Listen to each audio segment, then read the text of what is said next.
Today we have the Cybersecurity Best Practices panel.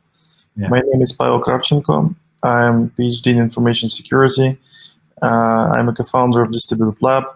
We mostly do blockchain and R&D in digitization space, but obviously questions of cybersecurity arise. And yeah, I'm glad to moderate a panel. We have speakers from quite a lot of countries. We have Simonetta from London, we have Bilal and his colleague from Turkey, and we will have Jorge, who will join a little bit later from UAE.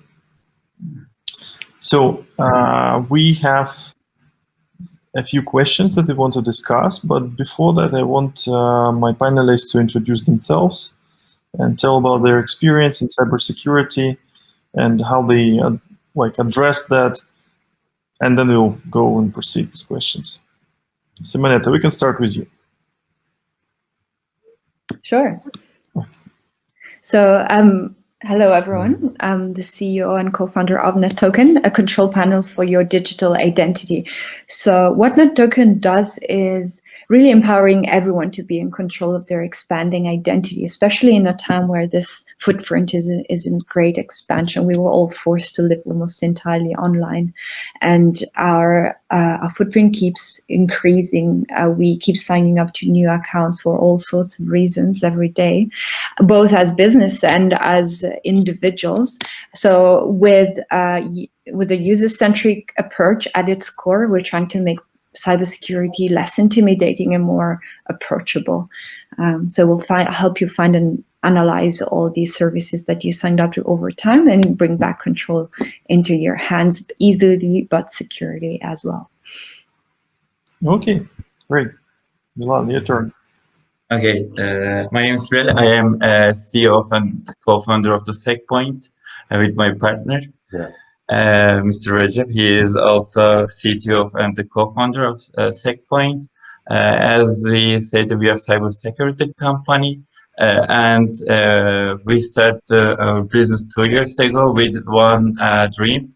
We start developing CTI product, cyber threat intelligence product, 2 years ago. We just want to make difference from other companies.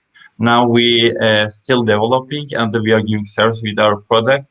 The product name is the Puriforce, which is collecting information and the data from the all internet surface and to classify that data with a small system, and we provide our information to our customers with our product. Also, I would like to add some points that what we are doing, as most of the companies have heard to cybersecurity sometimes when they hack or sometimes when the system isn't working normally. So what we are doing actually is not the attack happening or the after hacking. So we basically provide service to our customer when they needed some information, because as Bilal told, we collect some information such as data leaks or some credential or some operational information about your organization. So it's all over in internet. So even everyone can see it. We call that OSINT, which is open source intelligence. So the information with OSINT and some information about your organization, when we collect, we have actually big amount of information about your organization. So when the hackers analyze that data, it could use as a weapon. So before they use as a weapon, we are beyond the system, and we say that this information or this intelligence could use against your company. So you should do some changes, or sometimes you should change your pattern. So we are giving that kind of information. Okay, interesting. So we have actually two panelists that are dealing specifically with, identity leaks, the private information leaks. Good. And my first question would be, if you describe the perfect world, how it should be organized in there regarding your identity, your private data. Yeah, obviously we cannot eliminate all the threats, but Yeah. we at least can predict something. Like, people used to live in caves and it was okay, but living in a house is much better. You have heating, you have a dishwashing machine, you have the toaster, etc., and it's much more convenient. And obviously there are still some issues. You can have the electricity down or something like that, but still there's some ideal situation. So Simonetta, if you can describe like your ideal world that you describe to your clients that, again, you want to build in the future. I really like the fact that you use that analogy of your house and the processes that are involved in your home, because that's something that it's easy for us to relate to, but we still need to adapt to the digital world in that sense, and the things that we should watch out for. So with your house, you have a door, you have a way to perhaps look outside to see who's knocking on your door, and you make an assessment to make sure who's coming in and if they are allowed to do so. With cybersecurity, sometimes this can be a challenge because we're busy, we're lazy, or we don't understand it well enough, or we don't think that it's such a big deal. But I think if we can use that same approach in managing our digital assets in the same way and protect them in the same way, we're definitely close to raising awareness about the ideal way to deal with it. I think that the most important thing for us, at least from our perspective, is that raise awareness and control about your digital footprint. And whether you're an individual or a business, you need to know where all the crumbs of your online identity are in the web, scattered across the web. And currently this is way too fragmented. We keep signing up to stuff for all sorts of reasons, whether it's at a personal level, to pay a bill, for example, or to book a flight, but the same happens for a business. So taking control of that information, mapping out what we have online, making sure that the data that we have stored somewhere in a service that we've been using, maybe even briefly, does not become redundant, because by becoming redundant, it can become a huge vulnerability. Again, for me as a person, but also for a business.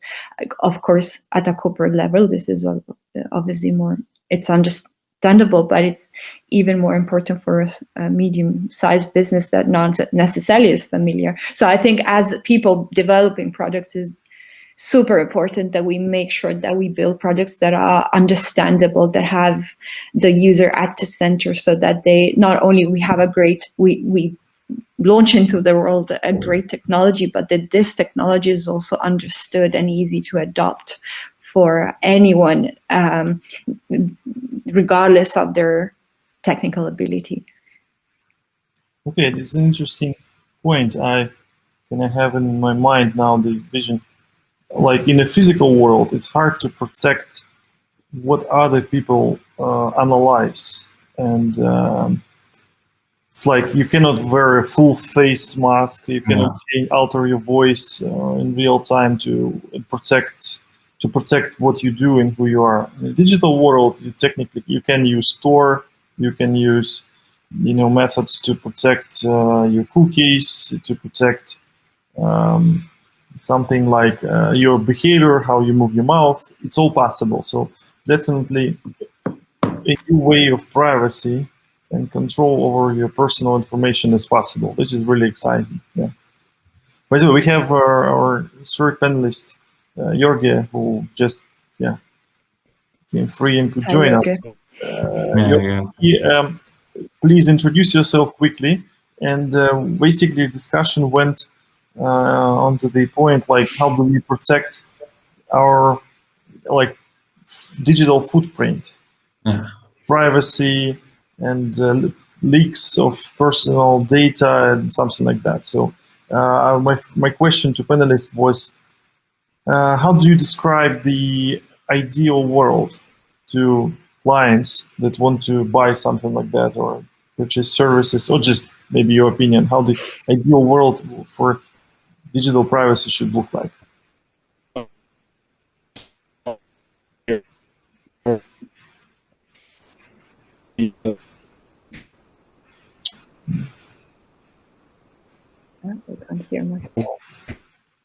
We don't hear you well for some reason.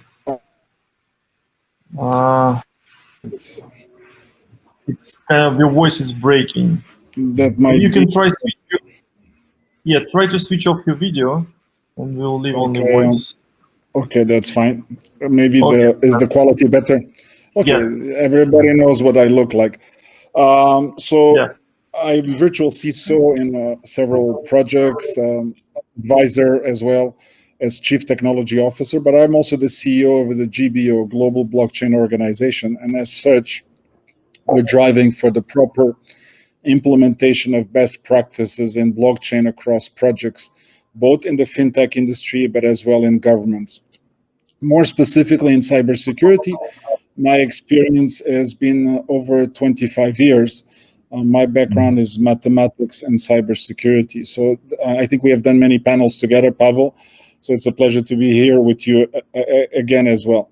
So as it applies to the blockchain and digital securities world, there's many things that need to be addressed. One that you're just mentioning, which is the privacy, is very key. A lot of work has been done in the privacy, first in Europe through the introduction of GDPR, which is now also turned into an ISO standard, ISO 27701 or 702. And this obviously has the key elements that are required to be implemented to introduce proper privacy. Now, the big issue that always is important is that in today's world with all the social media, privacy is pretty much impossible unless you have zero digital footprint. Now, as soon as you have any kind of footprint on social media through yourself or through your family or through your business colleagues, what ends up happening, it becomes very easy to potentially impersonate you or to potentially create troubles for you in social media. Or any kind of also rants and many other issues associated with it. More specifically, last year, as it applies to crypto assets, more than $2 billion got lost through loss of things like, for example, wallets, attacks on crypto exchanges, and all that. One of the most important elements that was highlighted by the previous speaker, and I do agree, is that technology by itself cannot fix the problem of privacy and cybersecurity. I think we have already good methods and good technology in place, and blockchain itself is quite a fairly secure technology.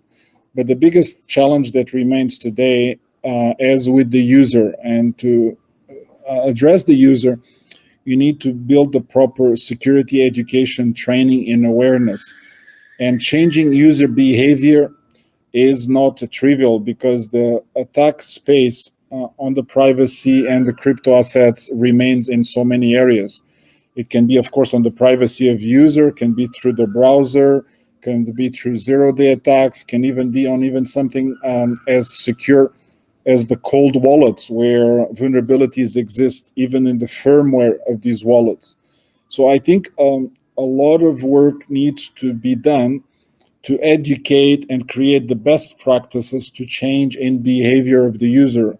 What email to click, what not to click, what is the implications. If we go to beyond just clicking an email or a link that has been sent to the user, I had a request yesterday, what is a secure wallet environment? One has to understand that most people today are not doing their work even on laptops. They're doing their work on mobiles.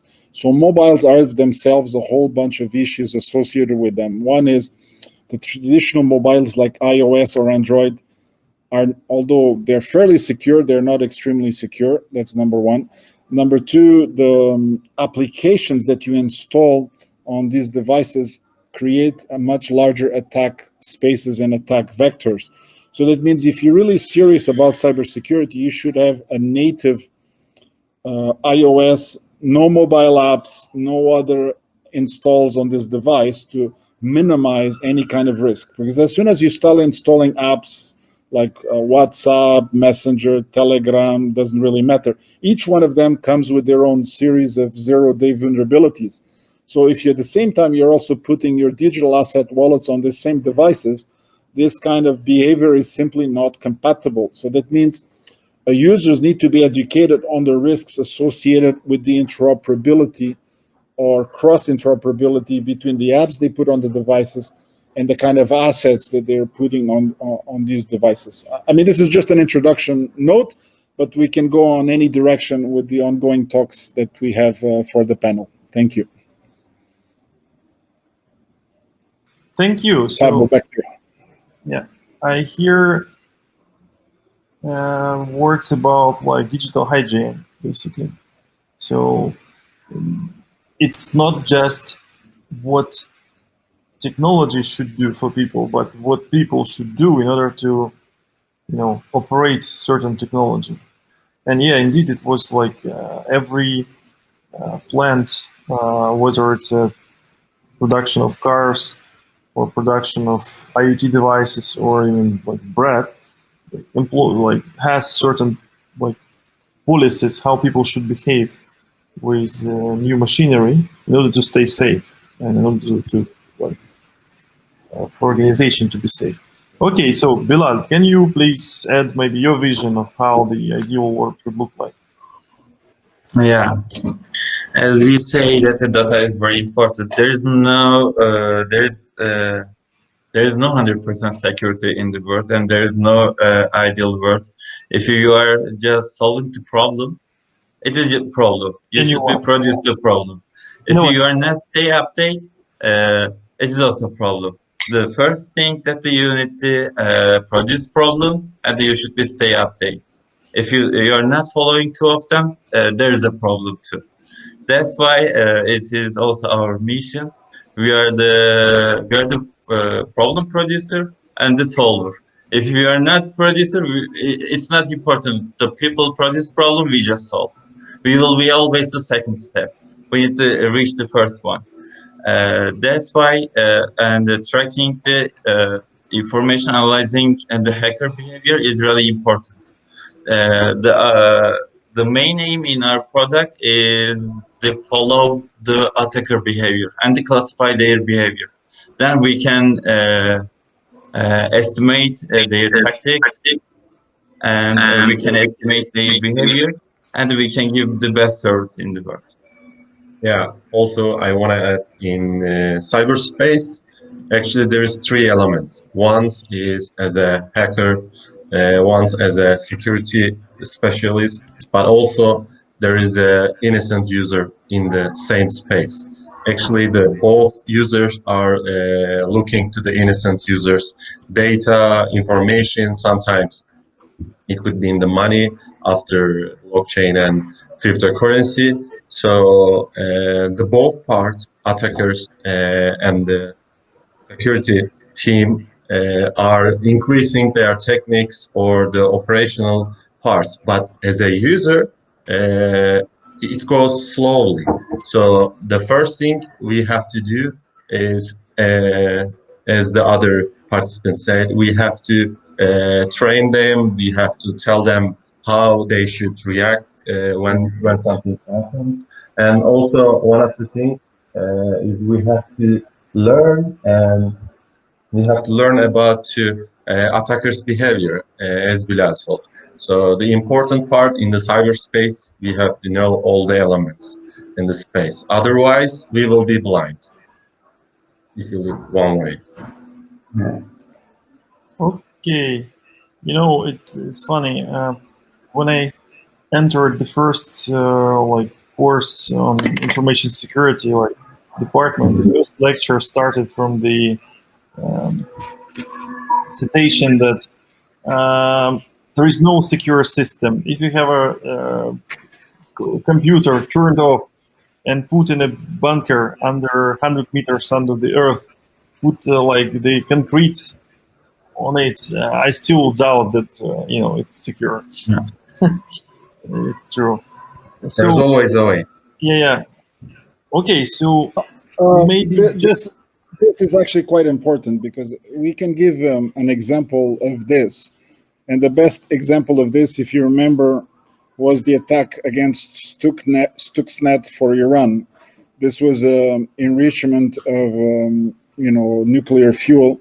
So obviously a nuclear enrichment plant is not connected to the internet, but they were able to still attack that infrastructure by using USB technology. So that USB was able to deploy, an attack. It only takes one weakest spot, and then the attack can actually take place. But if we look specifically, you mentioned about cyber hygiene. There's some very important elements about cyber hygiene. Hygiene is almost like what you do every day, like brushing your teeth, washing your hands, now wearing a mask because of COVID-19. So cyber hygiene needs to be adaptable based on risk. So many importance that are key as having something like a proper endpoint security on the device that you have a reputable antivirus or anti-malware software, set appropriate firewalls, minimize the usage of things like access to wireless technology, especially access points that you cannot trust. You need, for example, to update your software regularly, because all the software that we use today has their own vulnerabilities, and maybe if you don't update daily or nightly, it can introduce vulnerabilities that you're not aware. It is important to use strong passwords. Although strong passwords people think are secure, even strong passwords are not enough. So today we're using what's called two-factor authentication or multi-factor authentication. So this really means you'll use things like with SMS validation or Google Authenticator or others. It doesn't really matter which one, but using a combination of those is very important. You should also, whenever it's possible, use things like device encryption. So you can encrypt your mobile, you can encrypt your hard disk, you can encrypt your USB device. We should also be aware that one of the biggest attacks today is ransomware. So things like, for example, backing up your data regularly is important. You should also clean up your device. It means any kind of files that you have deleted or any free space, there's utilities that automatically zero that information. That means they remove any leftovers that should not be there. And you should obviously use a secure connection to the internet through secure router, secure fiber, secure ADSL. All the or for example, 4G or 5G. Sometimes people say, should I use my Wi-Fi on my mobile or 4G? 4G is much more secure than any wireless access, because you do not control through which access points this Wi-Fi is going through. And they have this concept in cybersecurity known as evil twin, which is like an access point that impersonates another one and can simply listen to every activity that you're doing. I mean, these are some 10 good behaviors for cyber hygiene, but there is many more. So you need to always continue this cyber hygiene regularly to remain safe. Okay, actually, Jorge, you anticipated my question. I haven't even asked it yet. My question would be that if we design like a digital advisor, like some, let's say, AI that constantly looks after you on your laptop or smartphone and suggests you certain things, what would be its features? What would be the most top used features? So you already answered, this top 10, as you said, and maybe I want other panelists maybe something to add on what you stress when you advise customer what to do. So, Simonetta, we can start.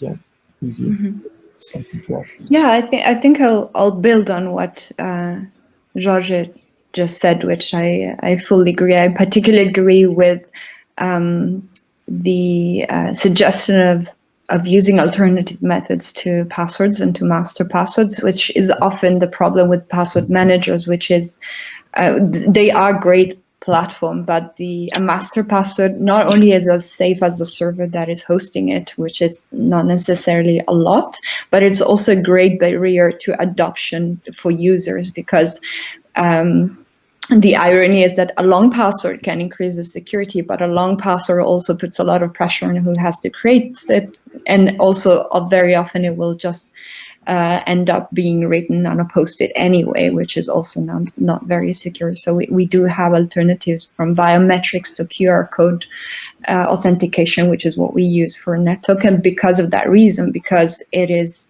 a lot more difficult to mimic. Every session can be unique and therefore not repeatable necessarily, but also it's something that does not require anything to remember or to create. So it takes pressure off the user. I think that also what Jorge was saying, it's important that both as a business and a user, and we make sure that we become fully aware of these connected access points, so third parties access data in particular. A business needs to make sure that the user has understanding at what they're consenting to on their device, but on the other hand, it is important for the business, from the business perspective, if, for example, you use source code, third-party content, or establish integrations with other tools, that these APIs are tested, updated, and they don't become stagnant. So this is absolutely essential. I think that we're in a time where more platforms are coming up that are easy enough and straightforward, even for a small business. Right now, on the top of my head, I can think of something like CyberSmart, which will help you do a basic assessment of your devices and check those things again, as Jorge was mentioning. What do you download on your computer? How do you use your devices? Are they completely dedicated to your business activity? Therefore, it's isolated from other behaviors that you use online that can affect the security of your organization. So I think ideally a platform that can consolidate all these elements to increase that awareness and control, but never sacrificing one another, because it shouldn't be so difficult. We can build products that have convenience and security, and not just one of them. I think that is my ideal platform, my ideal method. I would like to add maybe one small thing. I always say that the thing that matters in security today is not what you know, is what you don't know. What do I really mean by that? Is that in today's security, the antivirus has signatures. So this is what is known. So the signatures are updated with the latest known attacks. Where AI plays an important role is that AI can look at patterns that are out of the ordinary. What does it really mean? For example, if you look at your mobile or you look at your laptop, you start having abnormal traffic on that laptop, maybe too many emails going out, or maybe a large volume of information being sent or being transferred, or basically access to all the contacts. So this is where the AI plays an important role. AI can help us understand abnormal behavior. And when this abnormal behavior occurs, it should alert the user or should alert the platform so that some action can take place. And then you try to examine if this is a real incident or if it's actually a fake incident, what we sometimes call a false positive. So, but AI can play an extremely important role in helping us understand what we don't know. It means new attacks that have not been seen or identified before. Okay, Bilal, maybe you have something to add. Of course. I think the main problem is the institute and the company aren't aware of the cyberspace. They don't know. Still, they don't know. The education is really important. We just how can I explain? The problem company or people just get easily everything. If it is easy, it is problem. That's why the first education is really important.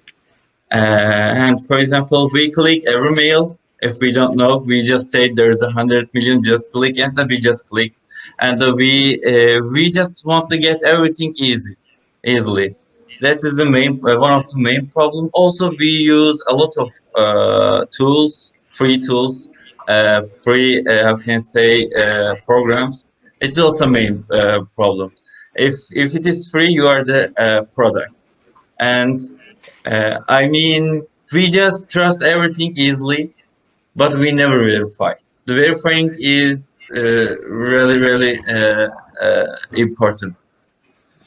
To verify the information, sometimes you don't have a lot of proof or something, but what we can do is double check. As we say, sometimes we use two-factory or multi-factory to access into system. So the product or the system asks us to do different factory to enter the system. But the otherwise, the opposite. Sometimes we should make the multiple factory. Like if your customer or inside of business has an inside mail that say that you should do this today and it's important immediately. You should recall or you should change your platform. If they send you by mail, you should call them or you should send a message. Or I don't know, if you can go just ask, you should go ask and if it's real, because sometimes you cannot understand that you have been already invulnerable. So system ask us to use the security method. So also in the physical world, we should make us different methods to verify. That's why he said trust but verify. This is the important key. We should trust, but also we have to verify the information. Okay. And how Also, I think. Oh, sorry. Please, yeah. No, the fact that before the COVID-19 was mentioned, which I think it's an extremely important point right now, we know from our research that an average internet user was signed up to no less than 150 accounts before the pandemic. But as we were forced to live almost entirely online, this number has gone up by even 70% in certain European countries, the US, but it's affecting the whole world. And this, we were at risk before, and it was difficult to manage before. But now we're even more exposed, and it's even more of a hassle to deal with all this. So creating services that can provide that type of overview on our footprint for both businesses and users is important, and simplify these.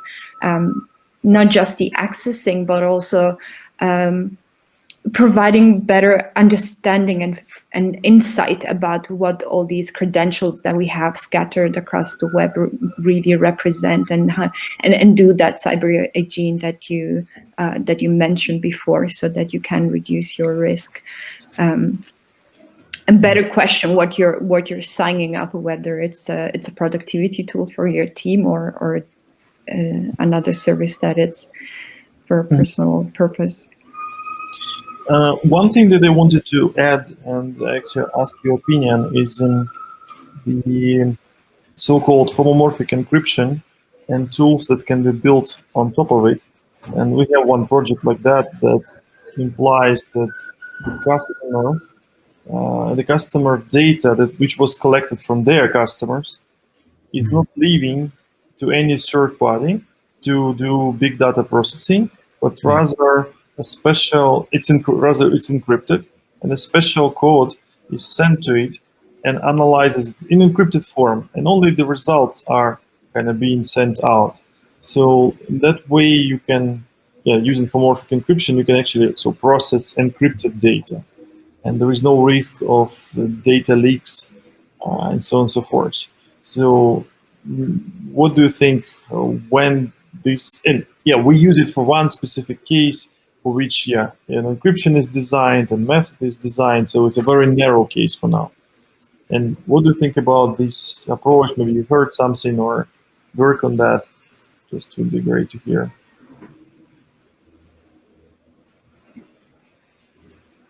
It's okay if you don't work on that yet. That's kind of very heavy cryptography, uses zero-knowledge proofs. And actually, one of the areas of cryptography that has been available for a number of years that I think is extremely important is what I would call the area of quantum encryption, or the usage of quantum technology to enhance cryptography. As you know, quantum computers, which are based on photons, have the capability to analyze keys at 1,000 to 100,000 times faster than current systems, which can, on one side, make the current encryption levels useless. So that means it will invalidate a lot of the technology that we use to protect ourselves. But the same technology that is being used to break these encryption systems can also be used to make these encryption systems better. One of the advantages of quantum computer, or quantum encryption, as we sometimes call it, we can use the concept in encryption known as the one-time pad. So that means we can vary the key much more frequently, up to 1 time per second, which means that any kind of data transmission that we do between 2 points, including even today's satellite technology. In the past, quantum was limited to 300 kilometers distance because of the instability of the photons. That really means that we can now have at our usage another tool to make our encryption systems better than they were before. So I think these technologies should be explored to being used in the systems where we have high risk. Right. Actually, you know what's funny? When I was in this third course, my coursework was about the quantum encryption and quantum cryptography, and I was doing this based on some book. I forgot the name of the book, so it was 15 years ago, but still we don't have it. Like maybe in some military applications, very limited usage. But so 15 years passed, and it's not even close for business. So maybe 10 years more, maybe 15. So it shows like how technologies evolve. So definitely not that fast as we want them to. Yeah, actually this question could be extended to maybe, you know, certain upcoming techniques that will be very interesting, very useful for businesses in upcoming like 10 years. So what would you, please tell us about the future of the industry. Bilal, you can, yeah, if you have some info. Yeah, I want to add something about encryption. Even when mathematically encryption is proved, there is even some way. Sometimes it gets again vulnerable because when they use the K, they replace the answer. For example, most at the past they use a lot of SHA-1 and other kind of encryptions. But even if they didn't solve the encryption, they used to replace the answers. They collect all the information, like password or common information they could get. So they start to solve the problem, but the opposite way.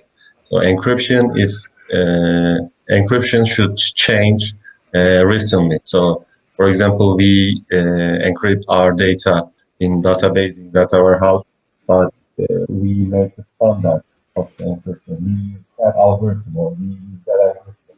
So what I'm saying is we have to recently change the algorithm also on the system, because as I told you, there's a different method, different way to solve the problem, and it's not coming from the encryption.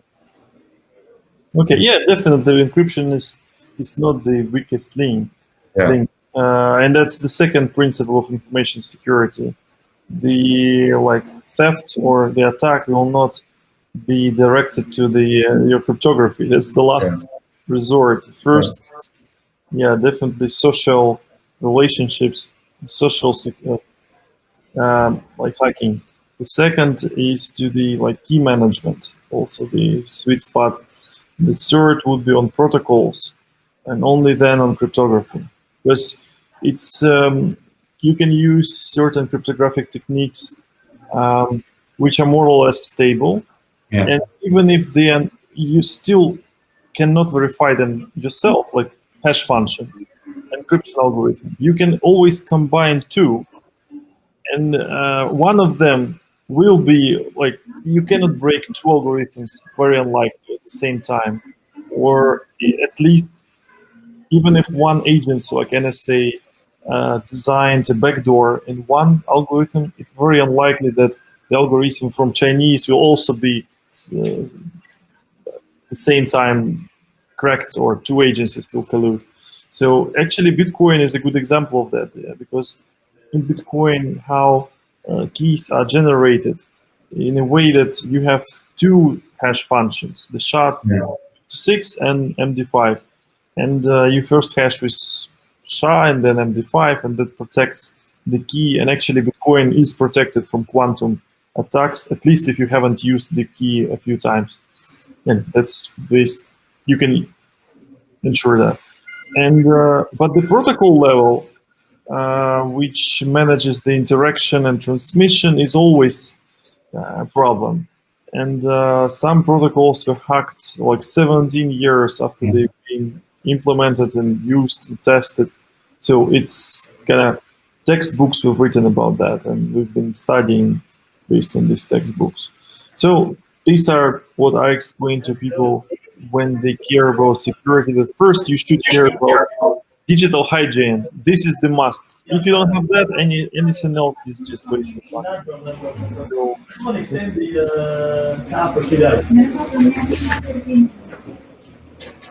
okay, we should be wrapping up soon.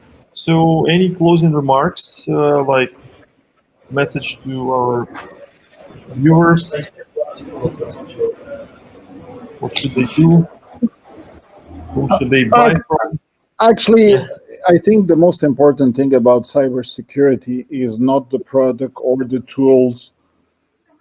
It's the combination of what I would call security. I looked at as a continuous skilled process. What it really means is that if you're really serious about security, you need to continuously update your knowledge about vulnerabilities, your knowledge about cyber attacks, and then provide the necessary effective countermeasures. So it's not really you go buy a good encryption product and you're done, or you go buy an antivirus product and you're done. No, you need to continuously listen for the alerts that are coming, the new attack vectors, and then continuously refresh your way to defend yourself.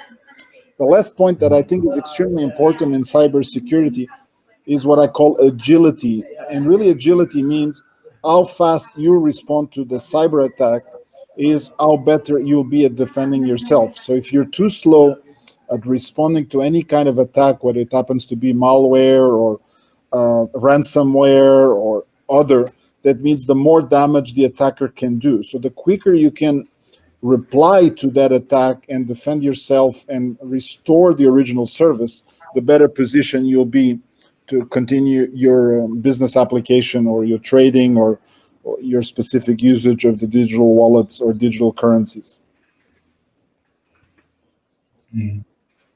Yeah, I'd also say on top of the encryption, which is of course the fundamental bit, but equally it's also essential to have a mindful behavior online, both as an employer, as an employee, as a person. Too often great vulnerabilities can be created as a result of overlaps between these two personas, even by simply signing up to a personal account with a work email. So no matter the encryption that you have in place, you will create a gap by this kind of behavior. So we need to embrace that and make sure that people are in the best position to take an informed decision when they're about to click on a link or sign up to an account, get hold of certain information or download certain data, and make clear distinction between these different personas is fundamental to prevent risk which is avoidable. Okay, Bilal. Yeah. Any closing remarks? Yeah. As we say, we should be update, and we shouldn't trust every product or information. We should verify For verifying, we need to improve ourselves the way as a defender, the way as an attacker. That's I just want to say. Okay, we have one short question in the chat regarding that if email policy is implemented in the organization, then it's really hard to communicate with a lot of vendors. So how can we protect the environment when that requires us to openly communicate? Yeah, my first answer would be that there is always a kind of trade-off between security, always, yeah, and cost. So that's one you should consider. Free way to implement security. It's still 15 because they've charged you till the 8th and the remaining number of days 278, which you can pay once they proceed to the contract. There's a bit of background noise. You're probably on your side, yeah. Okay, so the question is, how do we kind of find a trade-off between email policies and convenience of communications through email with vendors?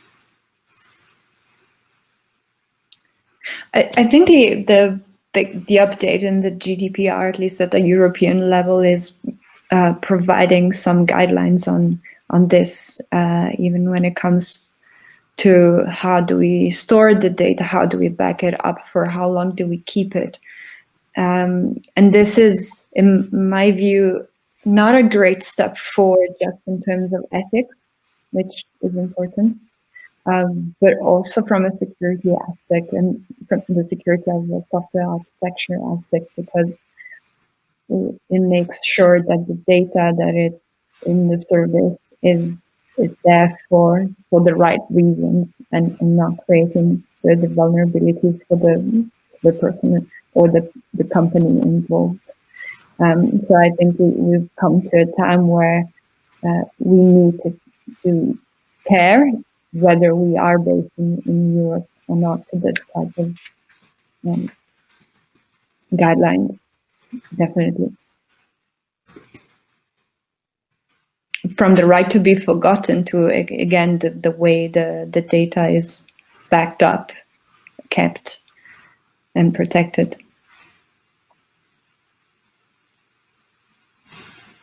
Okay, that maybe not the specific answer that would help in a particular case, but yeah, that's it.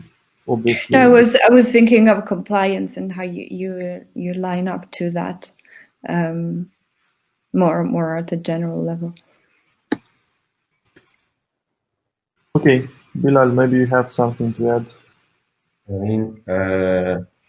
I want to just add that even when we talk about communication and or the data, even that some organizations or the countries are learning new and they make the rules and they change the strategy. How should we data? How should ethically